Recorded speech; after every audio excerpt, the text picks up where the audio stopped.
அனைவருக்கும் அன்பு வணக்கங்கள் சொந்தங்களே. இன்னைக்கு 6 ஆன்மீக தொழிலை பத்தி தான் பார்க்க போறோம். வாங்க பார்க்கலாம்.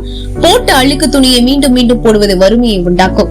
பெண்கள் மாதவிலக்கு நேரத்துல மஞ்சள் உரைத்து பூசி குளிச்சு கருப்பு மயில போட்டு வச்சுக்கிட்டீங்கன்னா காத்து கருப்பு அண்டாதுன்னு நான் சொல்ல பெரியவங்களே சொல்லிருக்காங்க.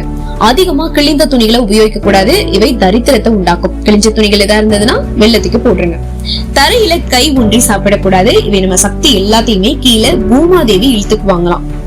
கருட தரிசனம் கோடி புண்ணியம். நம்ம கருடனை வானத்துல அண்ணாந்து பார்க்கிறது ரொம்ப புண்ணியத்தை தரும். பெண்கள் கைகள்ல வளையல்கள் இல்லாம சாப்பாடு பரிமாறவே கூடாது. அது மட்டும் இல்ல, பூஜை அறையில பூஜை செய்யவும் கூடாது. இல்லனா வறுமை உண்டாகுமா. இந்த அருமையான 6 ஆன்மீக தொழிலை பத்தி தெரிஞ்சுக்கிட்டீங்க. இதை நீங்க கண்டிப்பா ஃபாலோ பண்ணுவீங்க நம்புறேன். மேலும் உங்களுக்கும் ஆன்மீக தகவல் தெரிஞ்சிருந்தா மறக்காம கமெண்ட் பாக்ஸ்ல சொல்லுங்க. அதையும் நான் அடுத்த ஒரு வீடியோல ஆன்மீக தகவல், அதாவது நீங்க சொன்ன ஆன்மீக தகவல் நான் உங்களுக்கு சொல்றேன். ஓகேங்களா? உங்களுக்கு இந்த ஆன்மீக தகவல் பயனுள்ளதா இருந்தா நினைச்சீங்கன்னா லைக் பண்ணுங்க. இதை நிறைய பேருக்கு ஷேர் பண்ணுங்க. அது மட்டும் இல்ல, நான் சொன்ன மாதிரி கமெண்ட் பண்ணிடுங்க. அண்ட் இந்த மாதிரியான ஆன்மீக தகவலுக்கு நீங்க நம்மளுடைய சேனலை சப்ஸ்கிரைப் பண்ணி சப்போர்ட் பண்ணுங்க. மீண்டும் உங்களை அடுத்த ஒரு ஆன்மீக தகவலோட சந்திக்கிறேன். அதுவரை நன்றி, வணக்கம்.